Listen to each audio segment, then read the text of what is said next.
Good evening from ABC News headquarters in Washington. I'm Howard K. Smith. I'm Frank Reynolds in New York. These are tonight's headlines. Stock prices rise sharply in anticipation of President Nixon's report tomorrow on the economy. The communists released 3 American news correspondents captured in Cambodia more than a month ago. Draft Director Tarr says local draft boards will determine who will qualify as conscientious objectors. And Vice President Agnew calls for the resignation of a young Harvard student from the Special Presidential Commission to investigate campus unrest. Howard? Reports tonight from Tom Jarrell on the president's view of the nation's economy, George Watson on terror and pacification in South Vietnam, Roger Peterson on some new guidelines from the head of Selective Service, Charles Murphy on the political prisoners released in Brazil, Bill Werdum on the first day of the Manson murder trial, and tonight's comment on the draft and deeply held convictions. The ABC Evening News with Frank Reynolds and Howard K. Smith is brought to you tonight by Edge Protective Shave, a new way to guard against nicks and cuts for a smooth, comfortable shave. Stock prices on the New York Exchange soared today. Dow Jones Industrials closed up nearly 19 points in heavy trading. But that was the only positive symptom on the eve of the president's speech to the nation about our economy.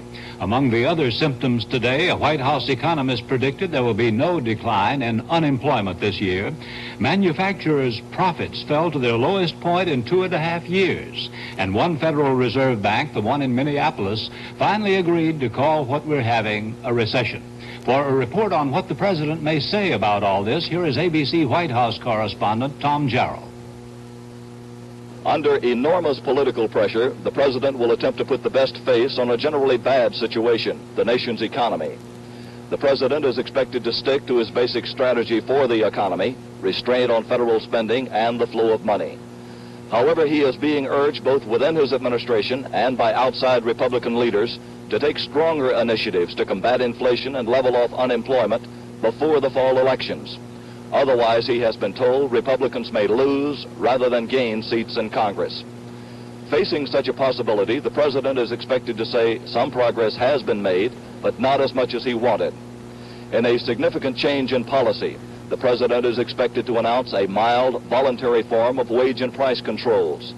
As envisioned by administration economists, a citizens committee would set limits and focus a harsh public spotlight on business or labor leaders who exceed them. The president knows Cambodia, the stock market, and the economy are the keys to the November elections. Of the 3, the toughest challenge will be restoring public confidence in economic policies which don't seem to be taking hold. Tom Jarrell, ABC News at the White House. The Democratic Policy Committee in the Senate beat the president to the draw today. The committee called for the president to establish wage and price guidelines, much as President Johnson did. The guidelines would be voluntary. Democratic leader Mike Mansfield met with reporters and suggested the president's expected proposal is not enough. Well, it would be a step in the right direction, a small one, but you can't substitute a commission for a president. You think it would take presidential persuasion to have any real effect? Yes, I do. And I think that if the president, Mr. Nixon, did go into that area, that he would be quite effective, because I recall a few weeks ago he had dinner with a lot of businessmen. And the next day, the stock market went up 30 points. There do seem to be signs that the Democrats and Republicans are sort of jostling for a position on the economic issue as it becomes a big campaign issue. Well, I hope we wouldn't, because the welfare of the country ought to come first before credit for either party. And if the country comes out well, we'll all come out well. The president's speech tomorrow will be broadcast live by ABC News starting at noon Eastern Time. We'll be back with more news in a moment.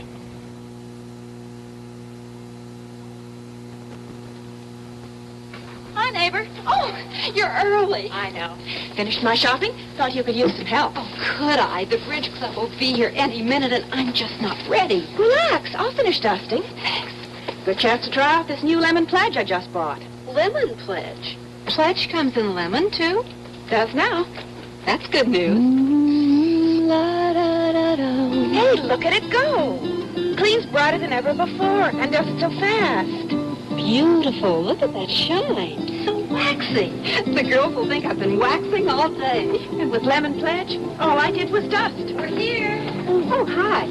For the beauty of waxing with none of the work, dust with new Lemon Pledge or new Regular Pledge, both with new waxy bright formulas from Johnson Wax. With today's adjustable razors, the higher the setting, the closer you shave and the greater your risk of nicks and cuts. But now there's Edge Protective Shave. Edge's unique lubricating gel spreads protection, then quickly lathers. The gel's lubrication guards against nicks. You shave smoothly, closely, fearlessly. New Edge Protective Shave. Give your face the edge. Edge Protective Shave. 5 weeks ago, 3 American correspondents, Dick Dudman of the St. Louis Post-Dispatch, Elizabeth Pond of the Christian Science Monitor, and Michael Morrow of Dispatch News Service, were captured by communist troops inside Cambodia. Last night, they were released, and today they hitchhiked to Saigon. Dudman, who is the chief Washington correspondent of the St. Louis paper, said they were well treated by the enemy soldiers, except for their first day in captivity, when they were paraded through several villages as American prisoners. However, after their credentials as reporters were accepted, they were treated with kindness and consideration. And just before they were released, they were the honored guests at a meeting of some 1,000 Cambodian villagers. Dudman also said they received no information on the fate of 19 other correspondents still missing in Cambodia. South Vietnamese and Cambodian troops recaptured Kampong Speu today. The North Vietnamese and Viet Cong retreated to the south and west of the city, but they are still blocking the highway down to the country's only deep-water port, Kampong Som. A study of what could happen in South Vietnam if the communists win the war was released today by the Rand Corporation, which estimates that as many as 100,000 or more Vietnamese would be murdered by the Viet Cong. The study is not likely to be discounted by the South Vietnamese, who are no strangers to terrorism. ABC's George Watson has a report on its resurgence. This village is called Me Hep. A few weeks ago, a terrorist threw a grenade into the crowded marketplace here. 7 people were killed and more than 40 wounded. Terrorism is on the rise in this province and all over Vietnam. Observers believe it's part of a calculated change in enemy tactics, a return to the classic style of guerrilla warfare. There are few places in Vietnam as insecure as Ben Dinh province. The main town is Quy Nhon. 140,000 people live here. The scars of the Tet Offensive 2 years ago are still very much in evidence. But today the threat is terror. The movie is playing a cowboy and Indians horse opera, but in real life this place was bombed a few days ago and 6 people were killed.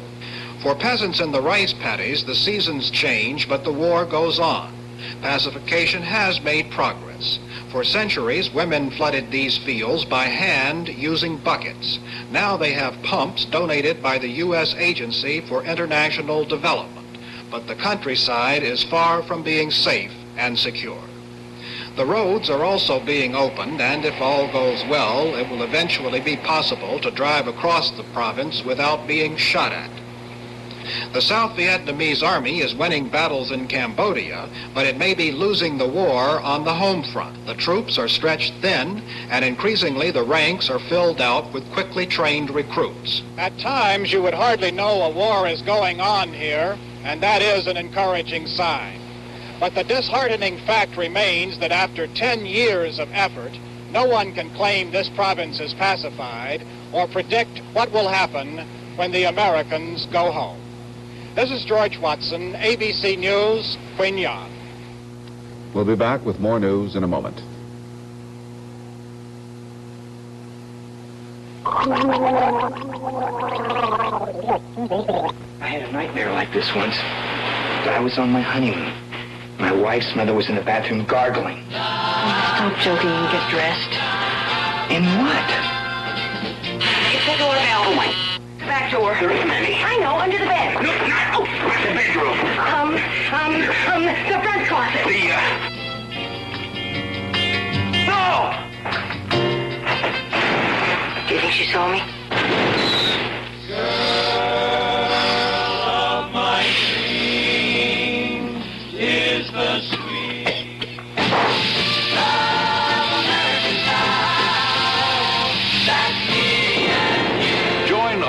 the galaxy of guest stars as they embrace the many varieties of love, American style. Dorothy Lamour, Ed Burns, and Imogene Coca kindle fun on Friday night. The Supreme Court ruled yesterday that any young man who has sincere beliefs against fighting in a war can be classified as a conscientious objector. Today, Draft Director Curtis Tarr called a news conference to talk about the impact of that decision. ABC Pentagon correspondent Roger Peterson was there. Dr. Tarr admitted that he was somewhat surprised by yesterday's court ruling, but he said guidelines would be going out as soon as possible to local draft boards to help them interpret the new ruling. Tarr listed the guidelines. The man's belief must be sincere in order to qualify for classification as a conscientious objector. Secondly, the man must be opposed to war in all forms. This decision does not open the door for the exemption of one who is opposed to a particular war as opposed to wars in general. Thirdly, that his belief must be something more than a personal moral code.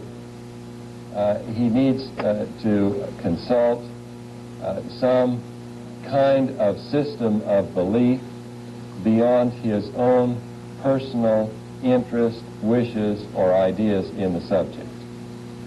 And fourthly, that his belief must be the result of some kind of rigorous training.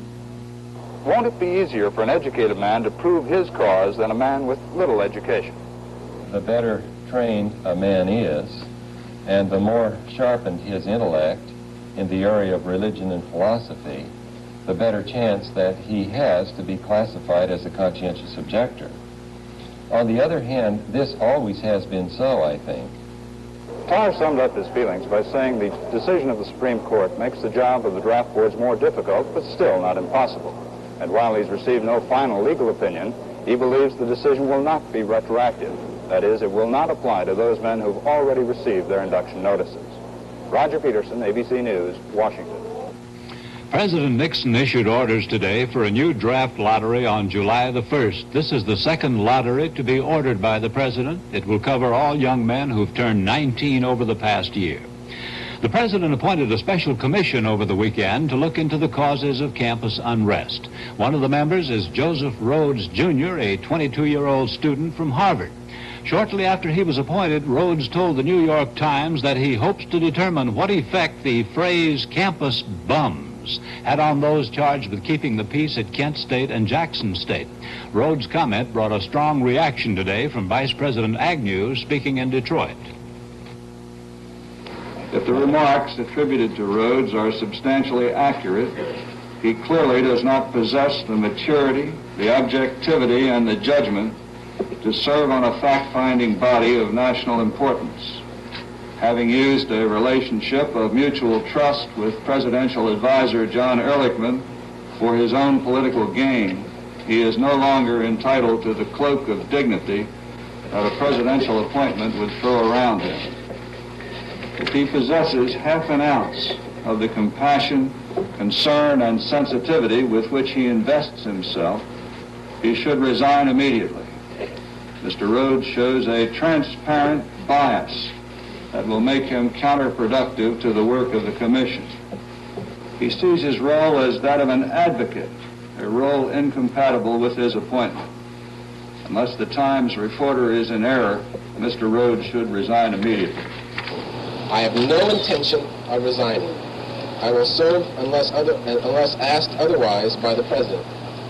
I must presume that the President appointed me to this commission because of my strong views, including the fact that I do not necessarily agree with much of administration policy. I must presume that the President does not want a whitewash. I must also presume that he wants us to find the facts, unpleasant though these may be to the Vice President. A short time later today, the White House announced that Rhodes was chosen in order to give the commission a wider range of views. The president's press secretary said there are no plans to change the makeup of the commission. What's more, he said, Mr. Agnew was expressing a personal opinion and he had not checked with anybody on the White House staff. We'll be back with more news in a moment. Champion bowler Don Carter is about to demonstrate that Thermos brand stainless steel vacuum bottles are really unbreakable.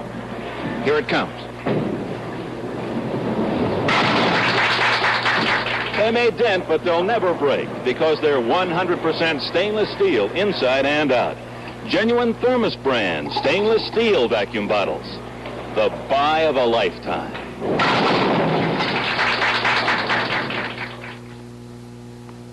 We'd like to convince you that Thermos brand lanterns and stoves are the best you can buy. We could say that the Thermos lantern always gives you a bright white light, never yellow. And that the Thermos lantern and stove have a unique filter that allows you to use any kind of gasoline. But the most convincing argument, this entire commercial was photographed by the light of just these two Thermos brand lanterns.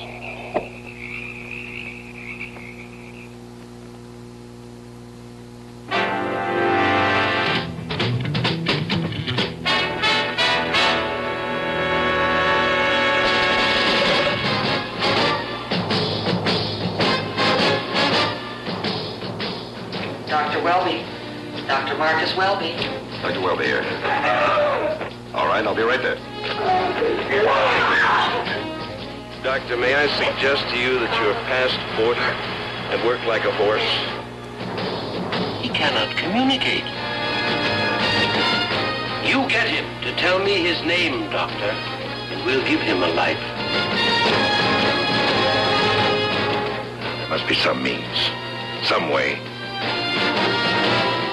You can't expect a miracle from me, can you? Yes, from you, Doctor, I can. Nehemiah Persoff guest stars as the father of a young drug user on Marcus Welby, M.D., tonight on ABC. West Germany's ambassador to Brazil, Ehrenfried von Holleben, still has not been released, although the Brazilian government has met every condition demanded by his kidnappers. In Bonn, West German officials said Holleben sent his wife a note saying that technical difficulties were delaying his release, but von Holleben said he expected to be free within 36 hours. The 40 Brazilian political prisoners who were released yesterday as ransom for the ambassador have already arrived in Algiers. ABC's Charles Murphy was at the airport in Rio de Janeiro when the 40 started their flight to freedom. The exchange started here at Galeon Airport, witnessed from half a mile away by scores of newsmen and photographers and a handful of relatives. A Varig Airlines jet was towed to the military side of the airfield to transport the prisoners to Algeria. They arrived in a military bus, 40 of them and 4 children. They got off and boarded the plane. Cameramen could see the figures through their long lenses, but families who had come here to see the prisoners off could see very little with just their eyes at such a distance. Several of the relatives cried. 4 of those ransomed out of prison by the kidnappers were to have stood trial for the kidnapping of American Ambassador C. Burke Elbrick in Rio last September. All of the 3 major urban guerrilla groups in Brazil were represented. Then the jet took off on the long flight to Algeria in exile. This was the hardest moment of all for the relatives left behind. Charles Murphy, ABC News, Rio de Janeiro. Thursday is Election Day in Britain, and today Conservative Party leader Edward Heath warned that a continuation of the Labour Party in power could lead to another devaluation of the pound. Prime Minister Wilson answered that the British economy is in better shape than ever before. While economics appears to be a principal issue in the British election, voters in Ulster, Northern Ireland, have other issues uppermost in their minds. ABC's Bill Butel files this report from Belfast. In almost any election, the issue in Northern Ireland is Southern Ireland, and the Protestant fear that the Irish Republican Army will sweep across the border and bring Ulster under the rule of the Pope. Reverend Ian Paisley has kept Northern Ireland stewing for almost 2 years now. Paisley uses this fear like a master. Bless us this night, we pray, and grant that this land may be kept free from prosperity, that the conspiracy of the Irish Republican Army amongst us may be defeated, and that we may live to enjoy progress and prosperity in this beloved land of ours. To the Catholic minority in Northern Ireland, Paisley is the devil. To the Protestants, the devil is Bernadette Devlin. If Miss Devlin had her way, she'd do just what Paisley and his Protestants think all the Catholics would do if they could. Destroy the government of Northern Ireland, take it away from Britain, unite Southern and Northern Ireland, and put the Catholics in control. The solution to the problem isn't to send us more and more soldiers, more and more law, more and more order. It's to give us the things we need, more houses, more jobs. Then we will prove that the people of this country can live together.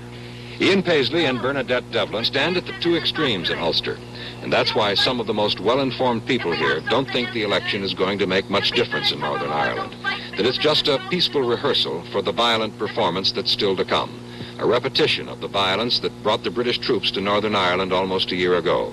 And they're not going home. If they did, the fragile peace of Northern Ireland would dissolve overnight. So the election will not change anything. Catholics and Protestants will still hate each other, be afraid of each other, and try to destroy each other if they can. No matter what happens in the election, the British troops will stay on the streets. This is Bill Butel, ABC News, Belfast. Martial law was declared today in Istanbul in the wake of violent riots in which at least 3 persons were killed and hundreds were injured. The trouble began with demonstrations by thousands of workers over proposed legislation that would impose curbs on labor unions. In this late report, Israel announced tonight that an Israeli armored force, an Israeli army force, entered Syria and attacked what it called 2 objectives near the Syrian capital city of Damascus. There are no further details. We'll be back with more news in a moment.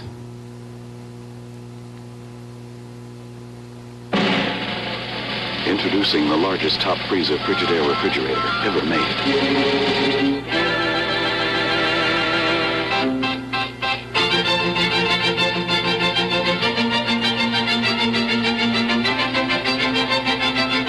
Frigidaire made it for people who want more top freezer space than most other guys. Frigidaire bothers to build in more help.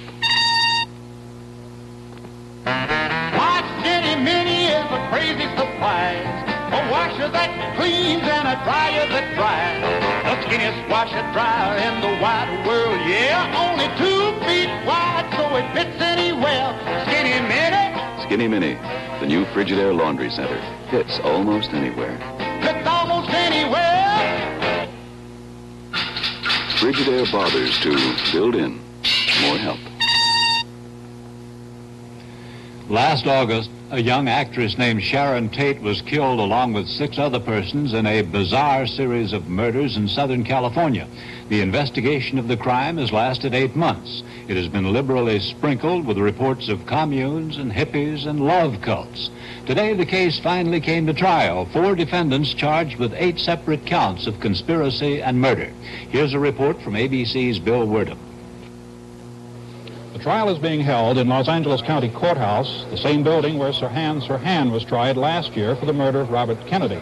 The Manson trial, as this one is being called, is being conducted under strict security arrangements. No pictures were allowed of Manson or the 3 girls on trial with him. The trial began this morning in the court of Judge Charles Older. Prospective jurors were brought in and the first 12 names called out. 6 men and 6 women were called. Manson watched quietly. He gave no hint of the emotional outbreaks which have disrupted several pre-trial hearings. Through his attorney, he said he would accept the first 12 people chosen as a jury. But Judge Older was required to question the prospective jury on their attitude toward hearing a murder trial and the feelings about the death penalty. 2 jurors, both men, were excused after they said they were opposed to the death penalty. They were replaced by 2 women. Manson looked at the jurors intently during this stage, and when the 2 men were dismissed, he said he objected. The objection was noted. The trial promises or threatens to last until the end of the year. Judge Older advised the jurors that they would be housed in a downtown hotel away from family and friends until the trial is over. Husbands and wives would be allowed to visit on weekends only. 9 of the 12 prospective jurors said this would cause great hardship. This afternoon, Judge Older questioned each juror separately to find out if all the pre-trial publicity would affect them prejudicially. Jury selection is expected to go on for several weeks. Bill Wardham, ABC News, Los Angeles. We'll be back in a moment. Remember when transparent meant fragile? Then acrylics were born. Transparent as glass, but a lot tougher. Now Johnson announces an acrylic floor finish, Future. You use it like wax, but it's tougher than wax. Acrylics make Future transparent and keep it transparent, even in corners.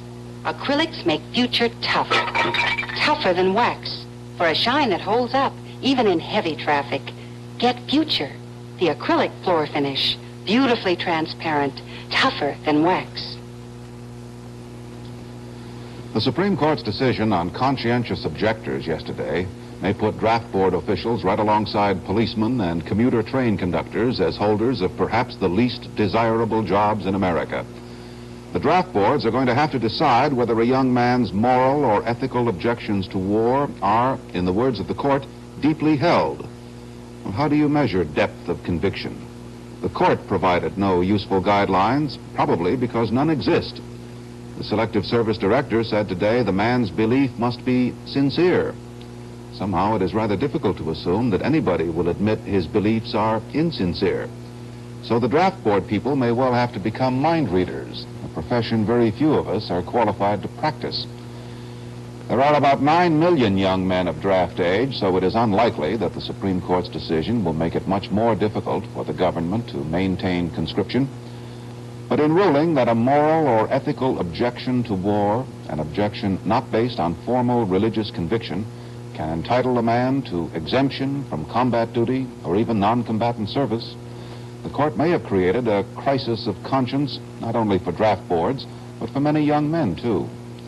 For there are many draft age eligibles who do feel deeply about war, who do have ethical or moral objections to it. It is wrong to attribute cowardice to such men or to suggest they are somehow lacking in patriotism. It may be difficult for most of us middle-aged Americans with a background of service in a war that was not unpopular to admit that a man's struggle with his conscience can lead to an altogether courageous decision to accept either jail or exile rather than military service. But it is a fact. It's not going to be easy for the Selective Service system to administer the law in light of the court's ruling, and no doubt there will be some who will try to pervert its meaning.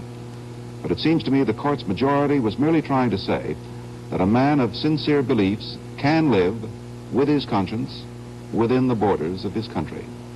Howard? Thank you, Frank. That's tonight's news and a comment. I'm Howard K. Smith. Good night.